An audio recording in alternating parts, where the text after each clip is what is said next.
Okie dokie, Perek Yud, chapter 10. So, chapter 10 is a throwback to some of our earlier chapters, with a lot of stuff that we're only sort of going to understand. At the same time, there is some really interesting and important Tanakh work that we're going to be doing today, just for overall Tanakh skill, or thinking about some very basic things, like how to translate something. So I want to kind of get into the nitty-gritty, into the weeds with that over the course of this chapter, because there's a lot of stuff in this chapter that we don't know how to translate. So we're going to do a little bit of work trying to explore that somewhat. So the first thing I want you to keep in mind as we read through this chapter, and it's been a little while since we did the earlier chapters, the first two chapters, but if there's anything that's different this time around, so if you want to kind of keep your place in the earlier chapters, from this time around, note it, okay? So, V'ar'eh v'hinei el rakia asher rosh hakruvim ke'evan sapir k'mer'ei demus kisei nir'a alehem. So, again, then I saw that, behold, on top of the expanse that was above the heads of the Kruvim, something like a sapphire stone, like the appearance of the likeness of a throne, could be seen over them. So, right above the ark, right, you can imagine some blue something, which is basically the seat of the chariot, or the seat of the throne, the seat that God proverbially sits on, not actually. Right? And so that's the vision that he's getting right now. This is basically when God, in fact, is going to leave, right, the Beit HaMikdash. We kind of talked about it in the beginning prakim, and now here it's kind of actually taking place.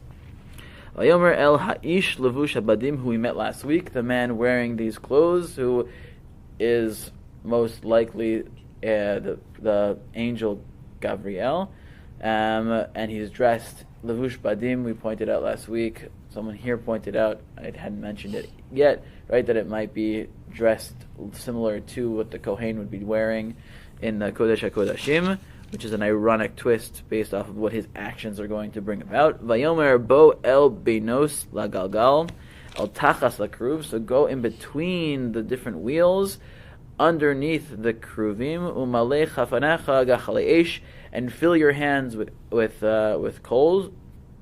Mi beinos la kruvim l'zrok al ha'ir ve'avo le'enai. Right? And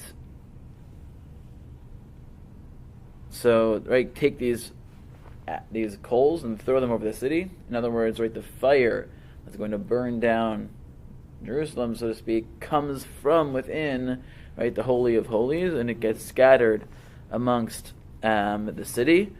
And right, the language here is actually very, very familiar to people who are familiar with the Avodah, right? On Yom Kippurim, when the Kohen Gadol goes into the Kodesh HaKodashim, and he has a Meloch Hofnav, he's got a full handful of Ktoret, and he empties that on the pan, right, with the coals right in front of the Kruvim, right in front of the Aron.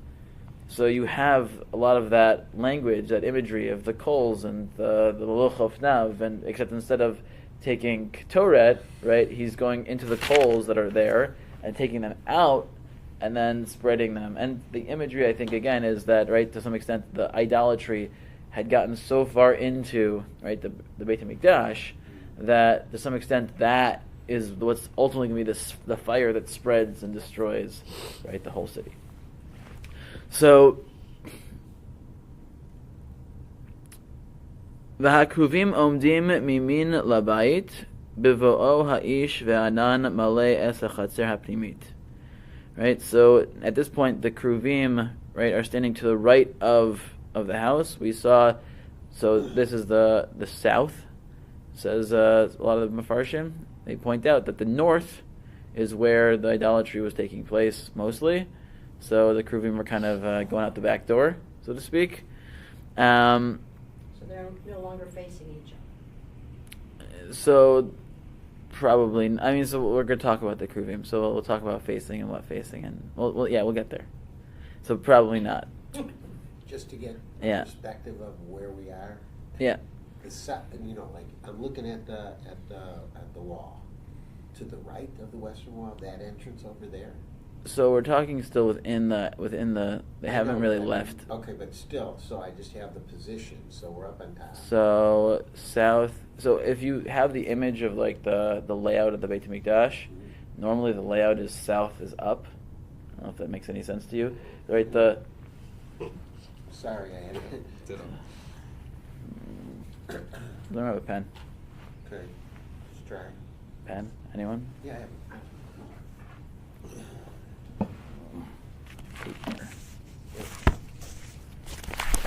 Thank you.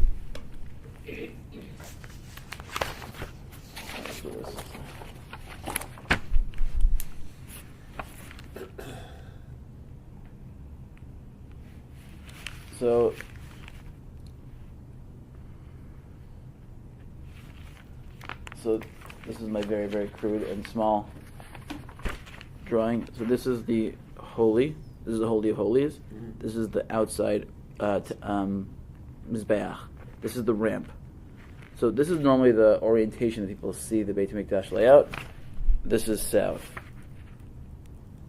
Okay, so it's opposite of what like you normally, when you look at a map, normally you think that's north.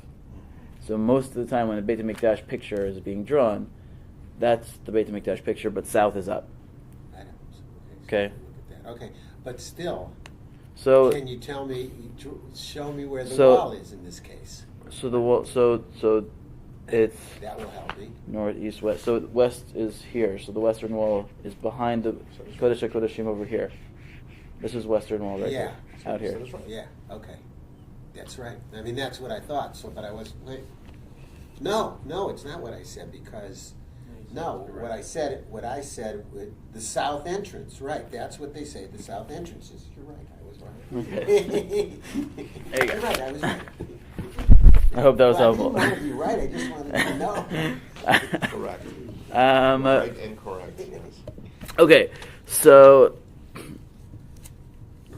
The and also the filling of the Anan is also reminiscent of the Kodesh HaKodeshim on Yom Kippur when he puts the Torah down and then he doesn't leave until Malei Hashan is filled with smoke. The second base on Mikdash and the first base on Mikdash, are they architecturally the same?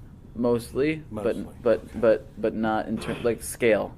Their scale they're the same, but they scaled up in Shlomo Melech's Beit HaMikdash in some ways, both in terms of how many of everything there was, and everything else, and also second Beit HaMikdash doesn't have everything.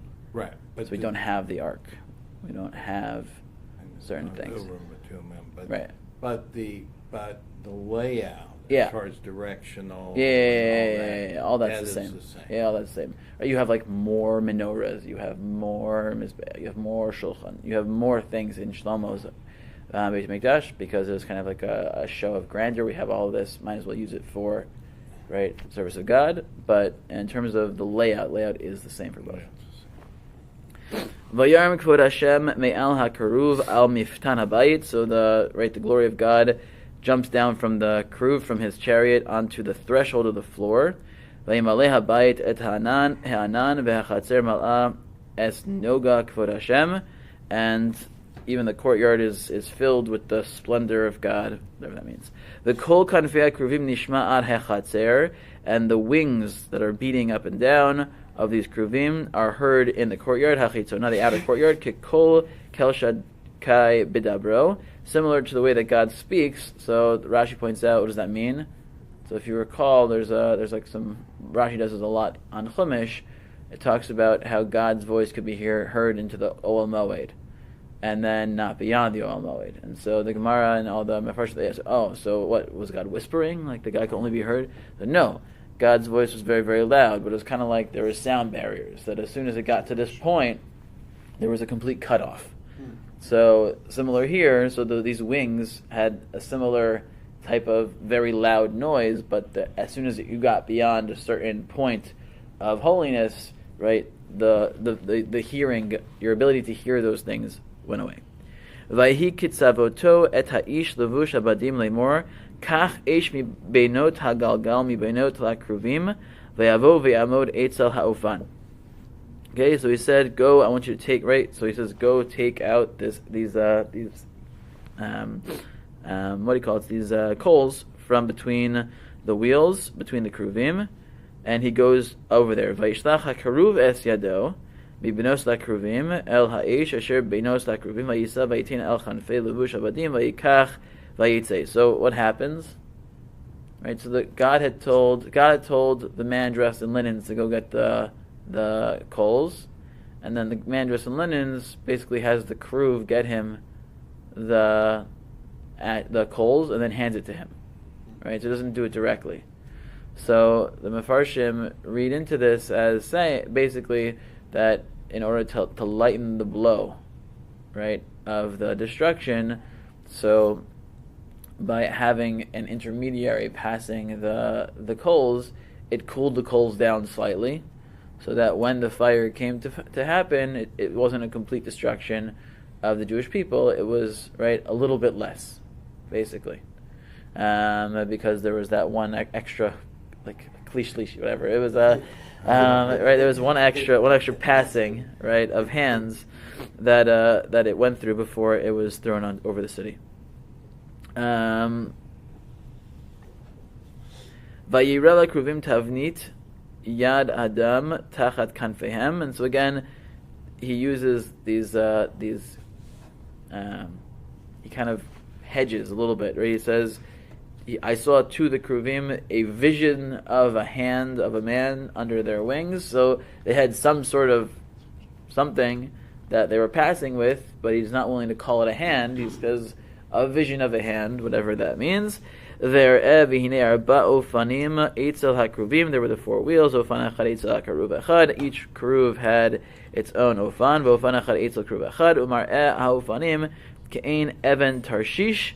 And these looked like a Tarshish stone, which may be a crystal, might be some other stone that might be blue.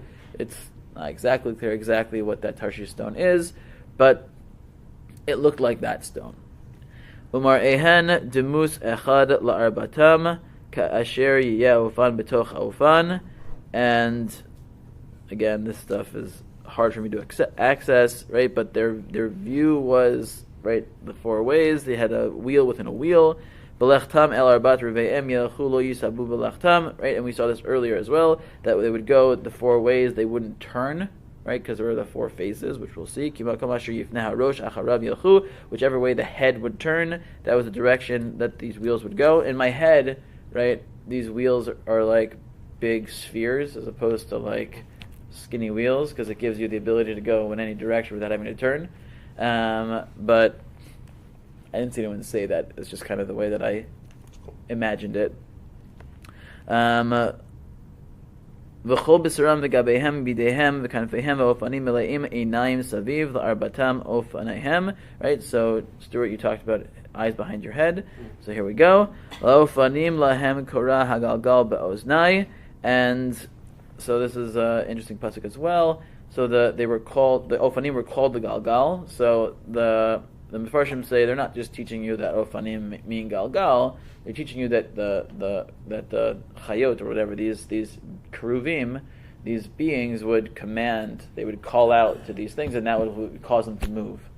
And so he heard, right, the Ofanim being called the Galgal, meaning he heard these beings calling out to these other beings, do X or do Y, and that's what's being communicated here. Why? I'm still not sure. Okay, so this is where it gets really interesting. So you have, if it wasn't interesting already, so you have these 4 faces. Pnei echad, pnei hakruv. So one face is the kruv. Pnei sheni, pnei adam. One face is the man. V'ashlishi, pnei aryeh. The third is the lion. V'haravi, pnei nesher. And the 4th is the nesher. I'm not going to translate nesher. It's a big controversy. What is nesher? It's probably not eagle. Yeah, it's probably not eagle. It's fine. What? In modern Hebrew, it's an eagle. Yeah, in modern Hebrew, it's an eagle. But in biblical Hebrew, it's probably not an eagle. But it's a long conversation. It gets into the Roslifkin world of what animals are. Anyways, he thinks it's some sort of vulture. But anyways, the Gemara gives a description of what a nesher. There's four pieces that it gives in Chulin to what a nesher, the characteristics of a nesher, and whether or not those things correspond with an eagle or not are subject to debate and also interpretation.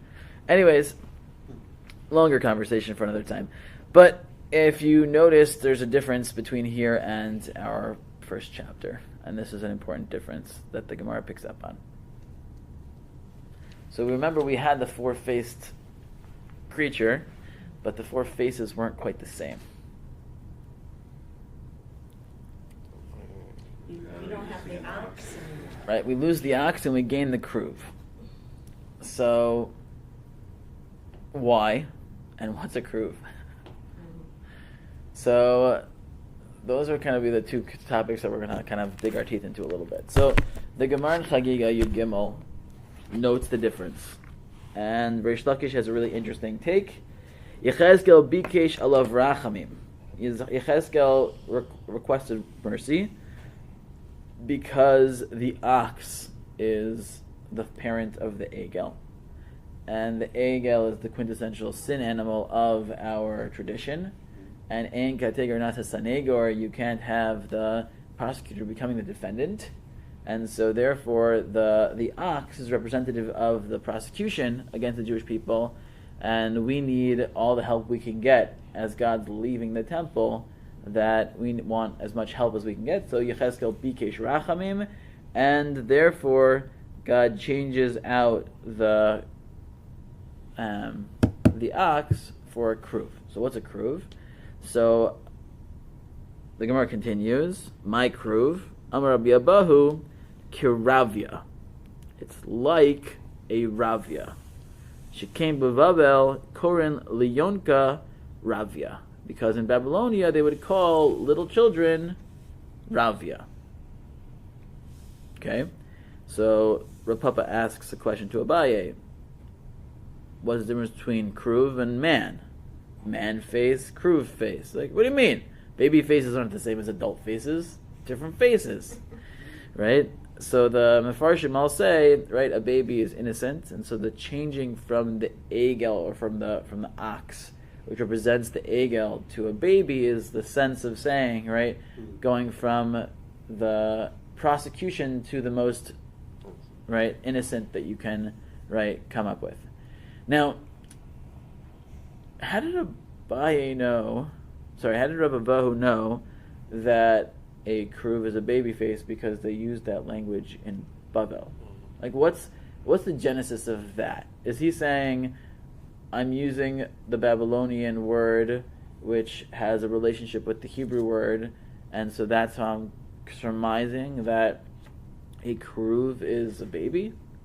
Or is he saying, I have a tradition that a kruv is a baby, right? And I'm going to give you a good way to remember that, because after all, in our native tongue, right, we call babies revayas, right? So Ibn Ezra points out that in the Torah we refer to the kruvim as hakruvim, right?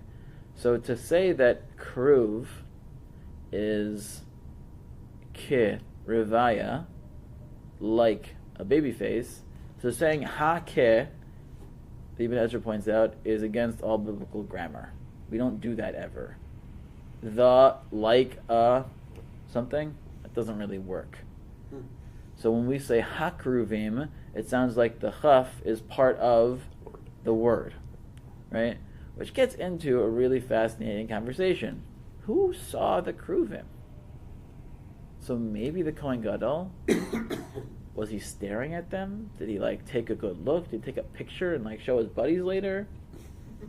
No one really looks at the kruvim so much, right? We don't really know what the kruvim look like. But weren't we told they had childlike faces? Yeah, Rabbi Avahu told us that they have childlike faces because that's what they called.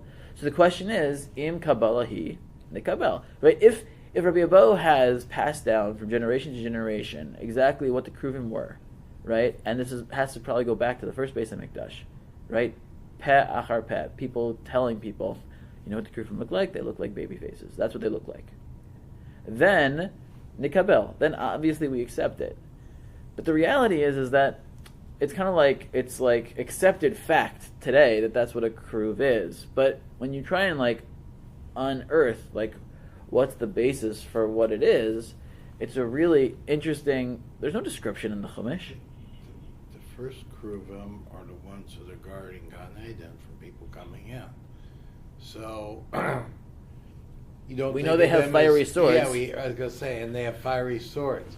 So we don't think of them as babies. I would say they are some sort of. I always thought of them as some sort of heavenly being with earthly like the lowest of the heavenly type beings with earthly properties, because they're surrounding Gan Eden.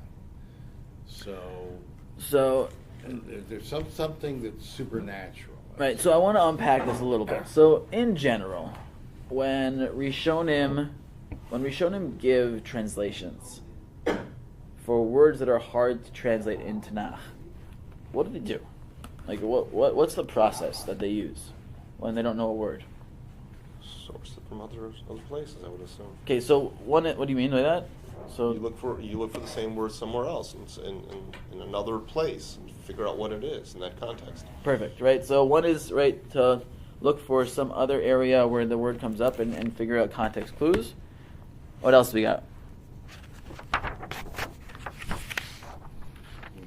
When they have to kind of run into a word, they don't know what it means. Yeah. So the first is, right, there's the local context, right? You can try and just figure it out from the local context. There is the parallels where you can find other areas in Tanakh where either the same story is rehashed with different words, or, right, the same word is used in a different context, and then you try to kind of put these things together. What? They look at the root, or Yeah, and and roots together to try to extrapolate. right. So, and right, another possible right is to use rabbinic language, right? So go back to the Mishnah or the Gemara and say, well, we use this word in this, right, in this way, so maybe it's related, right? So that root and this root related.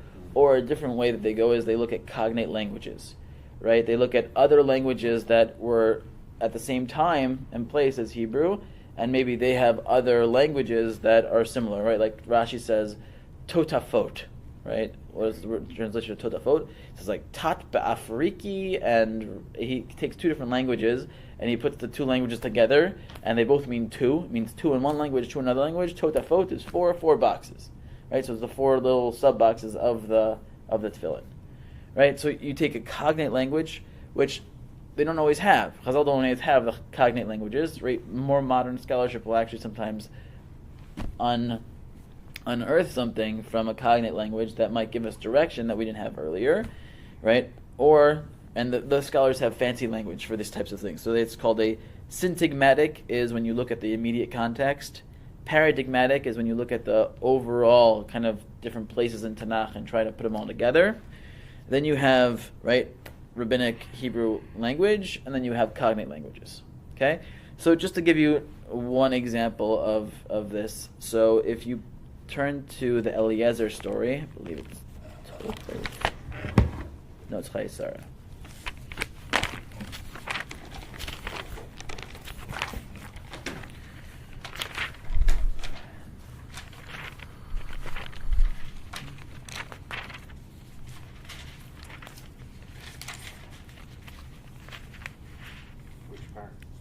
So I think it's Parachaf Daled 24, which is like page 50-52. So we're looking for the line Hagmi'ini ma'at mayim mikadech. So the word Hagmi'ini is not used anywhere else in Tanakh. Top of page 52. Yeah, there you go. Right, so Pasuk Yud Zayin, verse 17. Right, Ve'atz Evel Likrata, Vayomer Hagmi'ini na ma'at mayim mikadech. So what does that mean? Hagmi'ini. So it means to pour. How do we know it means to pour? So, she has a jug on her shoulder. He's thirsty. So, Hagmi'ini probably means pour, right? So that would be using context here, the syntagmatic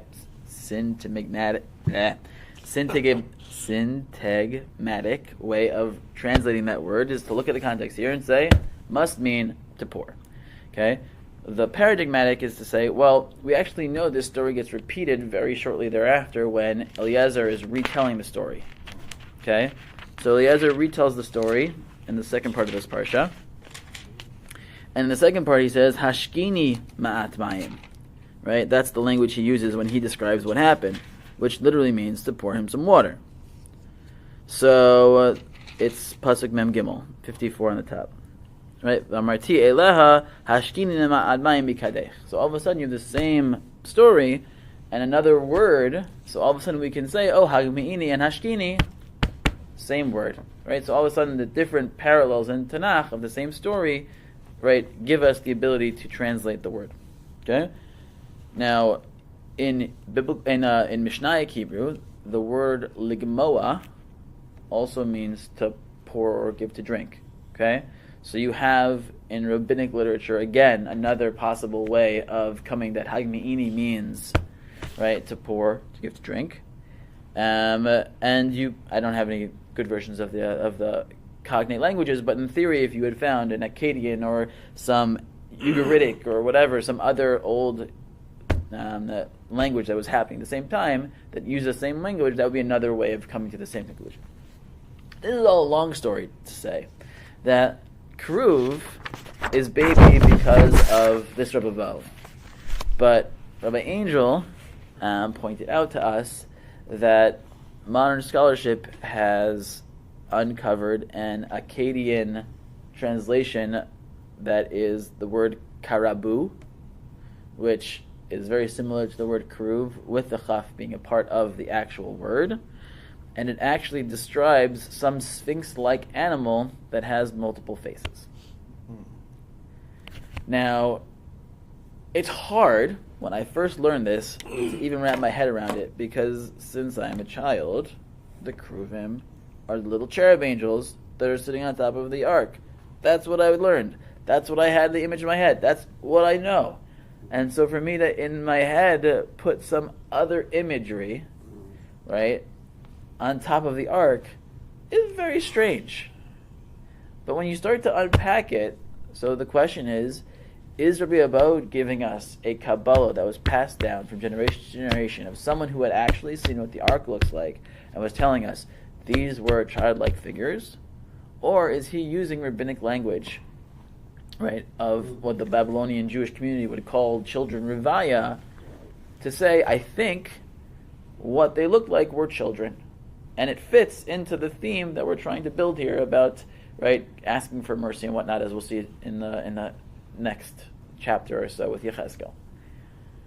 So that's, I don't know. I have no idea. But it's really fascinating to think about the possibility that the Kruvim, or maybe something else, I don't know. So Betzalel was the one who did create the Kruvim, right? Yeah. Right. So was there a artisan class of people who then, right, somebody had to, I'm assuming that somebody had to fix, had to be able to then restore, had to, right? This went on and on, multi-generation. That's true. That's true. So I assume that there were people who had to maintain these things, other than even the Kohen Gadol who might have seen them. I'm assuming Bedekabaya people for sure. They're So they went in box. I mean, so again, if there was a direct issue or a direct with the Aron itself, right? Also, right, there was an Aron that went to war. So exactly how that worked, I don't know. Right? It is possible that people saw it and it was passed down, and it certainly is, right, viable. My point is that it's not clear. And so, like the Rishonim, when they have a word that they don't really know the translation of because it's not clear from the text itself, they always have the caveat, im kabbalah hi nikabel. If this is a passed down tradition, then I'm done. Like, this whole conversation is for nothing. But if not, if Rabbi Abbaud is just giving us his best shot at it, then it's still an open question. And if it's still an open question, and we find new, right, Semitic languages that give us another possibility, that might fit with grammar a little bit better because it's not dropping the chaf, but is actually including the chaf. So then, right, I think it's worthwhile as a possibility. One other point, so using archaeology in general, right, or when we discover different things in the use of Tanakh. So there's a really important Ramban. If you want to look it up later, it's the Ramban Shemos Lamed Yud Gimel.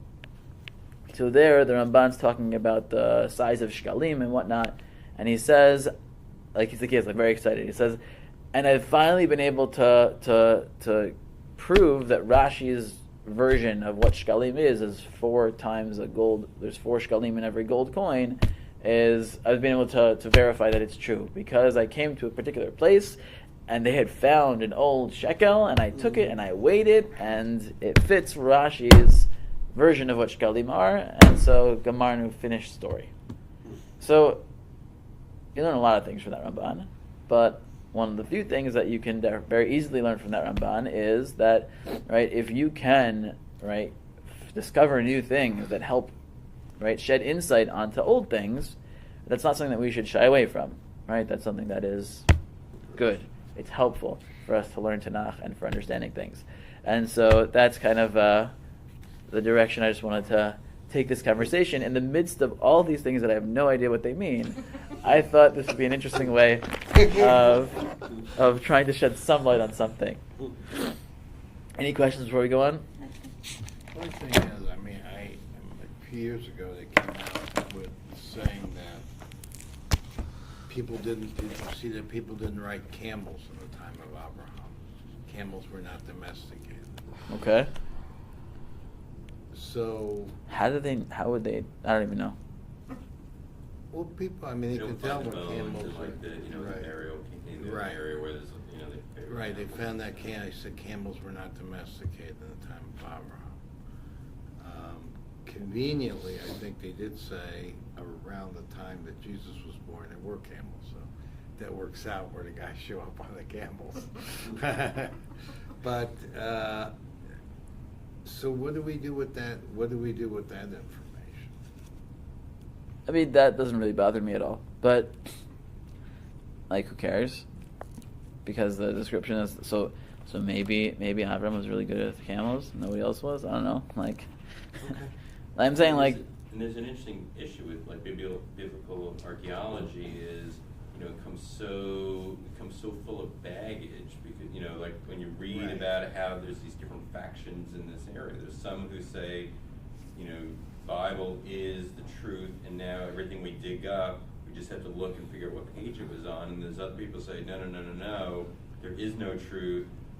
If there isn't an obvious page where all this perfectly links, then I don't believe it anymore. And it sounds very fascinating. yeah, for sure it is. And also the reality is that whenever you go back and try to figure stuff out, this is one of the beauties and the ridiculous pieces of like classical history and whatnot. When you start going further and further back and trying to learn stuff, they're like hanging their whole theories on like 3 pieces of information, and like they create a whole lattice work of structure based off of that. And like the reality is that you have to have the humility to say im kabbalah hini kabel, and if you do, then I think you're on firm ground. If you don't, then like whatever. to quote the famed Mrs. Erblach, kishmich and tuchis, right? So I'm saying, like, that's just the reality. The reality is, like, we don't know. So, like, if you have you think you have clarity because you have a couple of facts that you string together, like, I think you have to take a good look in the mirror. If you say this is a possibility, I think that's healthy. Oh, thank you. So there's one other thing that I saw that I wanted to make sure that I covered.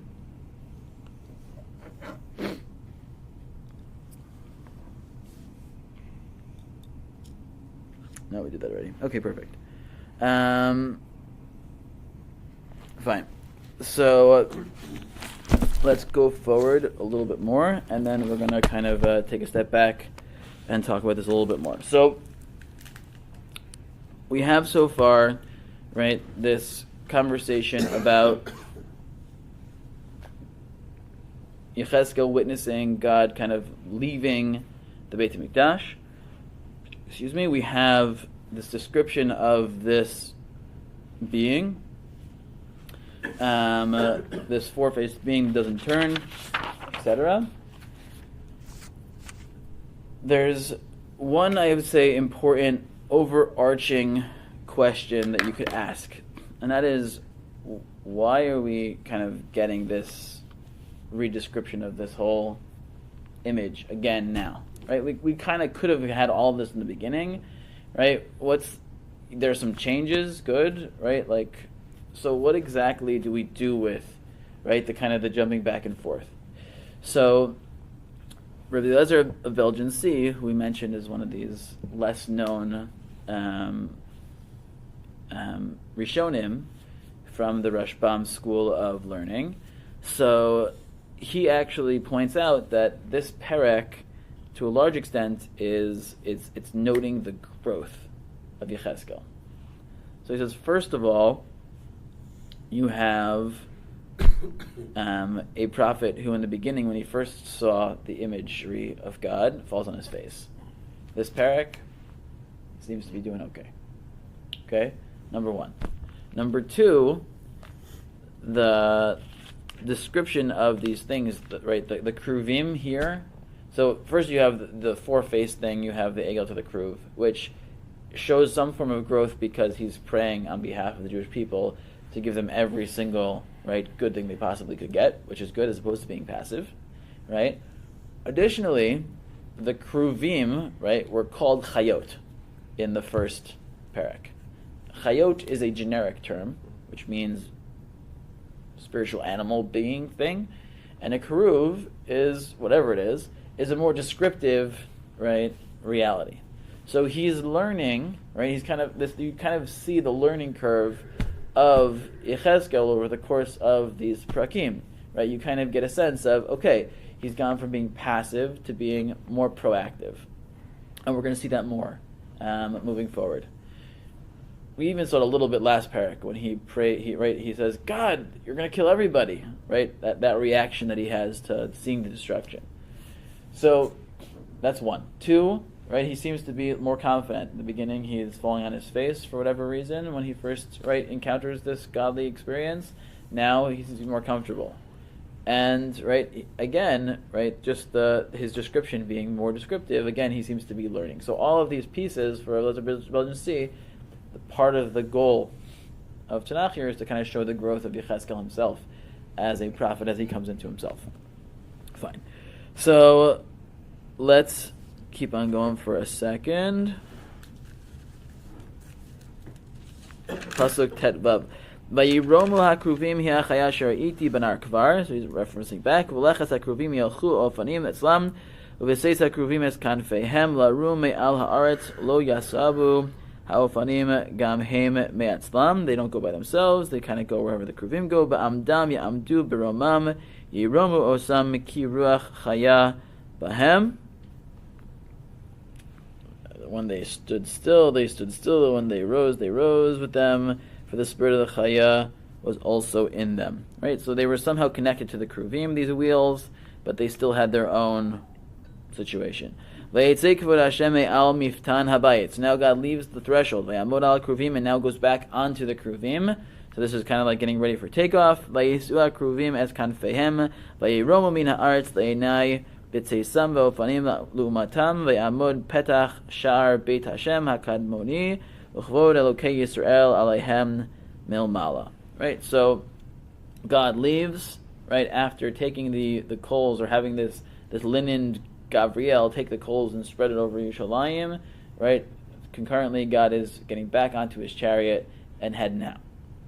Hiya chaya asher ra'iti tachas Elokei Yisrael banar kvar ve'eda ki kruvim hema. And this is and this is kind of the point I made before. This is the chaya that I saw earlier, and in fact it was a kruv, right? Arba panim le'achad v'arba kanafayim le'achad u'demus yidei adam tachas kanfeihem. Demus pneihem hema hapanim asher ra'iti el nahar kvar merehem osam ish el aver panav yelchu.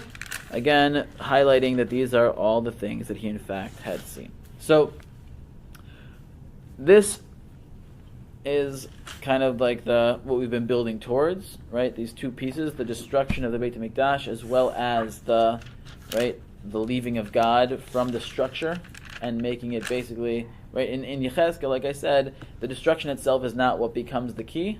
The key is, right, the leaving of God. That's the focus. That's the focal point. That's the destruction in the book of Yechezkel. The focus is on God leaving, as opposed to in most of our liturgy and most of the time when we talk about the destruction of the Beit HaMikdash, it literally focuses on the sticks and stones of the Beit HaMikdash, even though we know, right, that ultimately if God is there, God's not going to let that happen to the Beit HaMikdash. It's only because God leaves and takes away that protection that, right, the outside powers have the ability to demonstrate their force on the Beit HaMikdash.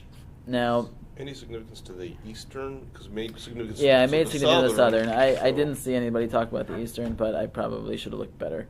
The truth is, I read the end of this parak more quickly because there was a lot of it that I wasn't sure what to do with. Is there a parallel story in Yirmiyahu? In terms of Hashem leaving, so not like this, I don't think. Next week we're actually dealing with some parallel with Yirmiyahu, but different, not related to this. I don't recall. You learn. I think it's all just. I think it's much more destruction. just narrative, more narrative. as I recall. I mean, Right. Yeah, I didn't do it necessarily that. that's fine. I haven't learned it in a while, so I don't remember. I've been learning it in tandem with other things, kind of like referencing, but not straight, so I don't remember. There was one other thing. I'm trying to remember. Okay, if I remember, I'll do it next week. So I guess we'll stop here. But I hope that was a meaningful conversation in the context of a whole bunch of things that we don't fully grasp. Shkach.